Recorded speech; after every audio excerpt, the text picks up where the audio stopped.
There is a moment, usually late at night, usually when the house has gone quiet, when you realize something in your life has already ended. Nothing has been announced. No one has said the words out loud. There was no final conversation, no last day, no goodbye. But you feel it. The friendship that used to run 3 hours long now runs 20 minutes. The job that once felt like a future now feels like a hallway. The routine that used to hold you together has started to feel like a costume you put on every morning. And here is the strange part. When that feeling arrives, most of us do the exact same thing. We hold on tighter.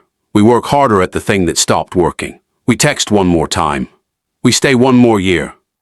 We tell ourselves that if we can just be patient enough, understanding enough, useful enough, the door will swing back open. But what if it isn't supposed to? On the night of July 29th, the moon will rise full over America, heavy, gold near the horizon, sitting low in the summer haze. For centuries, people across this continent have called it the buck moon. And for just as long, many have believed that this particular full moon carries a very specific kind of message. Not a message about what's coming, a message about what's leaving. So let me ask you something before we go any further. What if the thing you have been fighting hardest to hold on to is the very thing that has already finished its work in your life? What if the silence you've been taking personally isn't rejection at all, but protection? And what if this buck moon isn't taking something away from you, but quietly making room for something your current life simply cannot hold yet? Tonight we're going to walk through why this particular moon has symbolized courage and renewal for so long, why endings frighten us far more than they should, and 7 signs many people notice when a chapter is closing without their permission. Stay with me, because the final message may completely change the way you see everything happening before August begins. Let's start with the name itself, because almost no one knows where it actually comes from.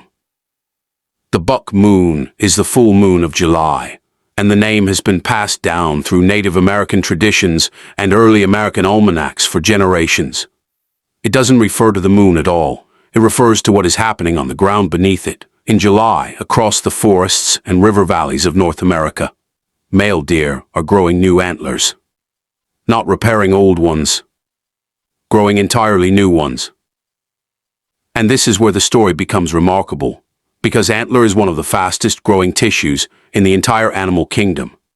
In peak season, a healthy buck can add close to an inch of solid bone in a single day.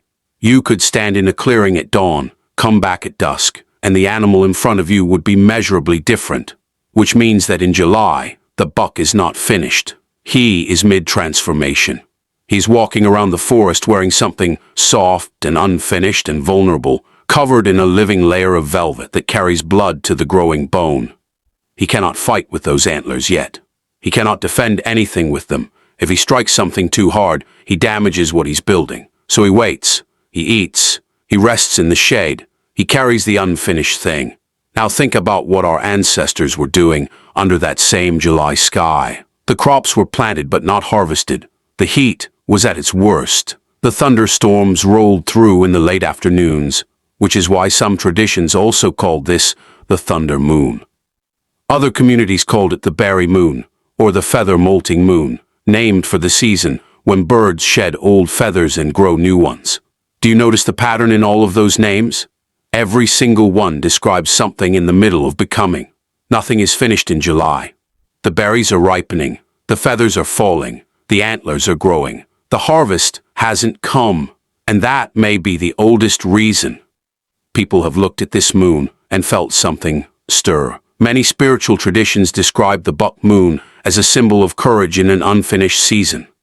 The courage it takes to keep growing something you cannot yet use, and to let go of something you cannot yet replace. Which brings us to the harder question.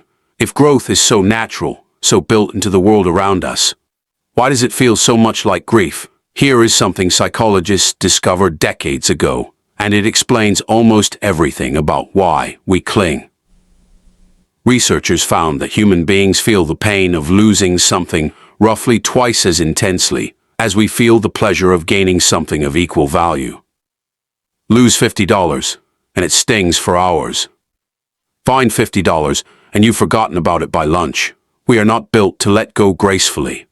We are built to hold on, and in the ancient world, that wiring saved lives. Losing your shelter meant death.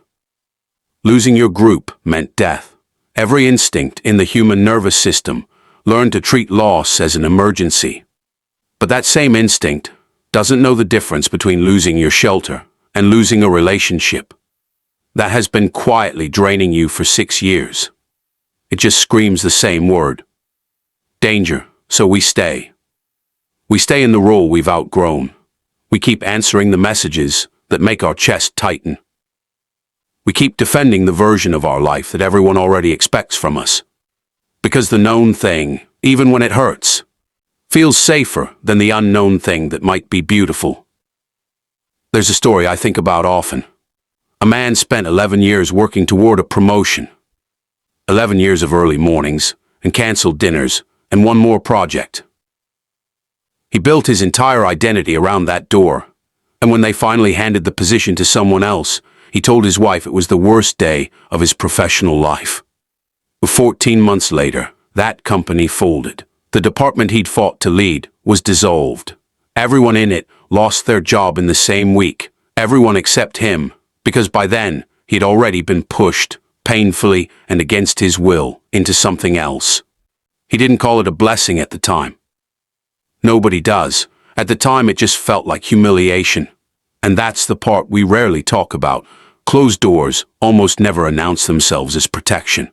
They announce themselves as rejection, as failure, as the thing you weren't good enough for. The meaning arrives later. Sometimes years later. Sometimes on an ordinary Tuesday when you're driving home and you suddenly understand what you were saved from. Many spiritual traditions describe this as divine timing. The idea that some doors close not because you failed, but because that room could not hold who you were about to become. You don't have to believe that literally for it to be useful. Because whether you call it grace, or protection, or simply the ordinary mercy of a life that keeps moving, the experience is the same. You wanted in, the door shut, and you were furious about it. And then, later, you were grateful. So how do you know when you're standing in front of one of those doors right now? How do you tell the difference between a season that's ending and a bad week? Many people describe a set of signs. Not predictions. Not guarantees. Just patterns that show up again and again when a chapter is closing quietly. See how many of these you recognize. The first sign is a tiredness that sleep does not fix. This is the one people miss because it disguises itself as burnout, or age, or summer heat. But it's a specific kind of exhaustion. You sleep for 8 hours and wake up already depleted. You take the vacation and come home just as heavy. You find yourself sitting in the car in the driveway for 10 extra minutes before you go inside, and you couldn't explain to anyone why. Psychologists have a useful way of describing this. Maintaining a life that no longer matches who you are requires constant, invisible effort. Every day you perform a version of yourself that has quietly expired. Every conversation requires a small translation. Every room requires a small amount of pretending. That costs energy. Enormous amounts of it. And because the effort is invisible, you never get to count it. You just wonder why you're so tired. When, on paper, you haven't done anything unusual. Some traditions describe this as the soul withdrawing its energy from something it has already decided to leave. Whatever language you prefer, the practical meaning is the same. You may not be broken. You may simply be finished. And when that energy pulls back from one place, it usually shows up somewhere unexpected, which leads directly to the second sign. The second sign is that the things that used to comfort you have gone flat. The coffee shop you loved. The show you saved for Friday nights. The hobby, the drive, the ritual, the little pleasure that used to feel like yours. You still do it. It just doesn't land anymore. People usually blame the thing. The place got worse. The show got boring. But often, the thing hasn't changed at all. You have. our comfort rituals are built by a specific version of us, to soothe a specific set of wounds. When you grow past that version, the ritual keeps working perfectly. For someone who no longer exists, you may notice it as a mild disappointment you can't explain, a shrug where there used to be joy. Many symbolic interpretations describe this as the old life releasing its grip on you rather than you releasing it. And it can be disorienting, because it feels like losing your taste for your own life. You haven't. You're just no longer nourished by what used to feed you. Which is uncomfortable enough on your own. It becomes far more painful when it starts happening between you and other people. The third sign is that certain relationships drift without a single argument. There was no fight. Nobody was cruel. Nobody betrayed anyone. The calls just got shorter. The plans got harder to schedule. The conversation started living entirely in the past. The same 3 stories, told the same way, about who you both used to be. This is one of the loneliest experiences a person can have. Partly because there's nothing to point at. You can't grieve it out loud without sounding dramatic. Nothing happened. But here's what may actually be happening. Every close relationship is built on a shared version of both people, an agreement, mostly unspoken, about who each of you is. When one person changes significantly, that agreement quietly expires. Sometimes the relationship renegotiates and grows. Sometimes it can't. Some spiritual traditions describe certain people as arriving in our lives for a season, rather than a lifetime, not as a punishment, but as a completion. The connection did its work. It carried you through something, and then it finished. You are allowed to be sad about that. You are also allowed to stop performing a closeness that both of you know has already ended. And when enough of those connections loosen at once, something happens that frightens almost everyone. The fourth sign is a strange, unexpected silence. The phone stops lighting up. The opportunities pause. The momentum you were riding just stops. Nothing is wrong exactly. Nothing is moving either. Most people panic here. Silence feels like abandonment. It feels like being forgotten by your own life. But farmers understood this differently. For thousands of years, agricultural societies deliberately left fields empty for an entire season. No crop, no harvest, nothing to show for it. To an outsider, a fallow field looks like failure, a farmer who gave up. It's the opposite. The field is doing the only work that makes the next harvest possible. Everything is happening underground, where nobody can see it and nobody can rush it. Researchers who study major life transitions describe something similar in people, a middle phase after the old structure ends, but before the new one begins. It feels like nothing. It is not nothing. It's where the rebuilding happens. So if your life has gone quiet lately, consider the possibility that you are not being ignored. You may be lying fallow, and in that quiet, people often start noticing something they can't quite explain. The fifth sign is the coincidences that stop feeling like coincidences. The same number keeps appearing. A song plays at the exact moment you needed to hear it. Someone you were thinking about calls that afternoon. A stranger says a sentence that answers a question you never asked out loud. Now let's be honest about this, because honesty makes it more interesting, not less. Psychologists describe a well-documented effect. Once something becomes important to you, your brain starts filtering the world to show it to you. The number was always there. You simply weren't tuned to it. Attention creates apparent patterns, but notice what that actually means. Something in you shifted first. Something in you started searching. The pattern didn't create the change. It revealed it. Many spiritual traditions call these moments synchronicity and describe them as gentle confirmation that you're moving in a meaningful direction. You don't have to decide which explanation is true tonight. What matters is what these moments do to a person. They make you pay attention. They make you feel accompanied instead of alone. And that alone can change how a person walks through a hard season. Some people experience a cluster of these moments right before a major transition. Others notice none at all, and their lives change just the same. But almost everyone standing at the edge of a new chapter reports the sixth sign. The sixth sign is a pull towards solitude that surprises you.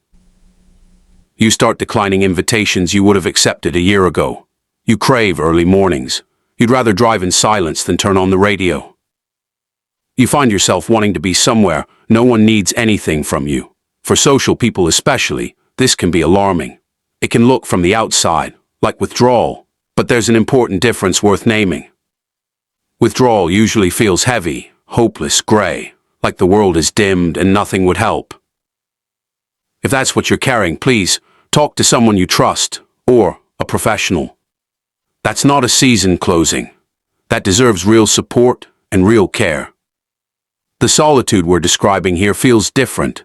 It feels like conserving, like something in you is protecting a fragile thing while it forms, like the buck standing quietly in the shade in July, guarding something soft that isn't ready yet.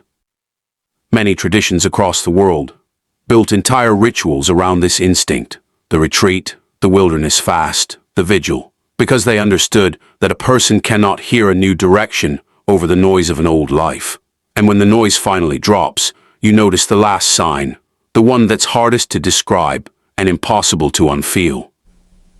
The seventh sign is the quiet sense that you are becoming someone else. You catch yourself reacting differently. Something that would have devastated you 2 years ago now registers as mildly inconvenient. A comment that would have kept you awake all night barely lasts an hour. You look at photos from a few years back and feel a strange tenderness, the way you'd feel toward a younger sibling.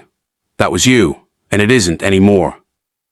You may also feel a specific kind of loneliness here, because the new version of you hasn't been introduced to anyone yet. Your family still expects the old one. Your co-workers still expect the old one. Sometimes you still expect the old one. This is often described as the most sacred and the most awkward part of any transformation. The moment when you have outgrown your old life, but haven't arrived anywhere new.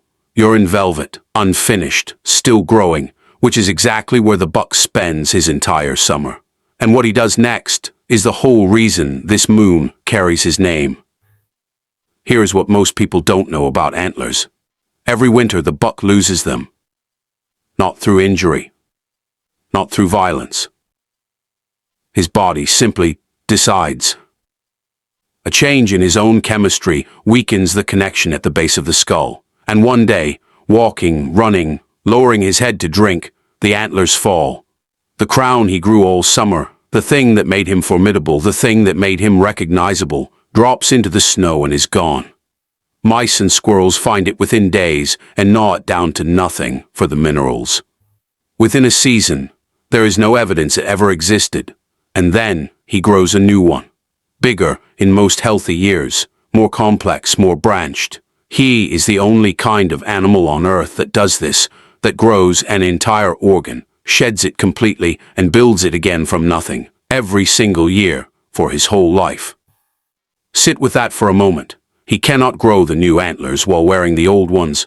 There is no version of this where he keeps both. The letting go is not the tragedy of the story. The letting go is the mechanism. Now think about how many of us are trying to break that rule. We want the new life, but we want to keep the old identity that goes with the old one. We want the healing, but we want to keep the resentment we've carried since 2011. Because it feels like justice. We want the new relationship, but we want to keep the armor we built during the last one. We want the new chapter, but we'd like to bring the whole previous book with us, please, just in case. And so, we walk around with something heavy on our heads that stopped being useful a long time ago. And we wonder why nothing new is growing. Many spiritual traditions view the buck moon as a symbolic invitation to consider what you might be carrying out of habit rather than need. Not everything, not all at once, just one thing. Because here's the part that gives me hope every time I think about it. The buck doesn't mourn what he sheds. He doesn't stand in the clearing in February grieving his antlers. There is no sense of loss because there was never any confusion about what they were. They were seasonal, and so much of what we grip with white knuckles, the title, the role, the version of ourselves that made us feel safe at 30, was always seasonal too. We just never got told. So before August begins, let's do something with that. Wherever you are right now, let your shoulders drop. Take one slow breath. There's no hurry in what comes next. Picture yourself standing in an open field. At night, late July. Warm air. The grass still holding the day's heat. The buck moon is high and full above you, and the whole field is silver. And in your arms, you are carrying everything you brought into this year. Look at the first thing you're holding. It's fear. Not a dramatic fear. The everyday kind. The fear that it's too late for you. That you missed your window. That you're too old to start, too far behind. Too tired to try again. You don't have to argue with it. You've argued with it for years and it never listened. Just set it down in the grass. The next thing is heavier. It's resentment. The name you don't say out loud. The conversation you've rehearsed 100 times in the shower. The one where you finally say the perfect thing and they finally understand. Notice how long you've carried this. Notice that they have not carried it once. Some traditions say forgiveness is not about them at all. It's about refusing to pay rent to a person who moved out years ago. You don't have to forgive tonight if you're not ready. Just loosen your grip a little. Just enough to feel your hand again. Now look at the third thing. This one's strange because it's shaped like you. It's the old identity, the role you played so well that people still ask for it. The strong one, the fixer, the one who never needs anything, the one who's always fine. That version of you did something extraordinary. It got you through. It kept you standing in a time when nothing else was holding you up. So don't set this one down carelessly. Thank it, and then let it rest. It has been on duty for a very long time. The fourth thing is a stack of disappointments. The plans that fell through. The versions of your life you were promised, or promised yourself. The apartment you never lived in. The person you thought you'd still be married to. The dream that quietly ran out of time. Grief is the honest response to those. It's also portable and you have been carrying it a long way. Set it down, not to say it didn't matter. Precisely because it did. The fifth thing is smaller than you'd expect, but sharp. It's comparison, the scrolling, the measuring, the private scoreboard where everyone else is winning. Comparison steals your season by insisting you should be in someone else's. But there is not one buck in that forest whose antlers grew on another animal's schedule. Drop it. And the last thing, the one you've been holding the tightest. Self-doubt. The voice that says, maybe you're the exception. Maybe growth works for everyone else, and you're just the one it doesn't work for. Look at that voice honestly. It isn't wisdom.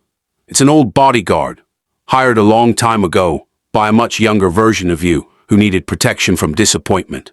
It has been working overtime ever since. You can retire it, not violently. Just tell it you've got it from here. Now look at the ground around you. Look at everything you set down in that silver grass. And notice your arms. Empty. Aching a little. And open. In a way they haven't been in years. That's not loss, that's capacity. So here's what may be happening as this buck moon rises, and July gives way to August. The door that closed on you may not have been a punishment. The silence you've been taking personally may not be rejection. The exhaustion may not be failure. The people who drifted may not have been stolen from you. You may simply be shedding. And nobody warns you how much shedding feels like losing. I can't promise you what August holds. Nobody honestly can, and anyone who tells you otherwise is selling something. What I can tell you is what many people notice afterward, looking back, that the emptiest seasons of their lives were the ones that made the next chapter possible, and that they almost never recognized it while it was happening. You are allowed to grieve what's leaving. You're allowed to miss it, to wish it had gone differently, To want one more conversation you're not going to get. And you're also allowed to be curious about what wants your hands now that they're finally free. The buck standing in the July shade doesn't know what his antlers will look like in September. He's never seen them. He's just growing them anyway, an inch at a time, in the dark, under a moon that has watched this exact process repeat for longer than our species has had a name for it. That's the whole message. Growth doesn't require certainty. It just requires that you stop holding the old shape. The moon above you tonight has been letting go of its own light and returning to fullness for 4.5 billion years. It has never once lost anything permanently. Neither, I suspect, have you. If this message found you at exactly the right moment, do something small tonight. Step outside for a minute, even if it's just the driveway, even if the clouds hide everything, and ask yourself one honest question. What am I finally ready to set down before August begins? Then tell me in the comments. Not the polished version, the real one. Somebody reading this is carrying the same thing you are, and they need to know they're not alone in it. And if you'd like to keep exploring these quiet, symbolic turning points together, the moons, the seasons, the endings that turn out to be doorways, there's always a place for you here. Sleep well tonight. Whatever you set down in that field, the grass will hold it. You were never meant to carry your whole life at once.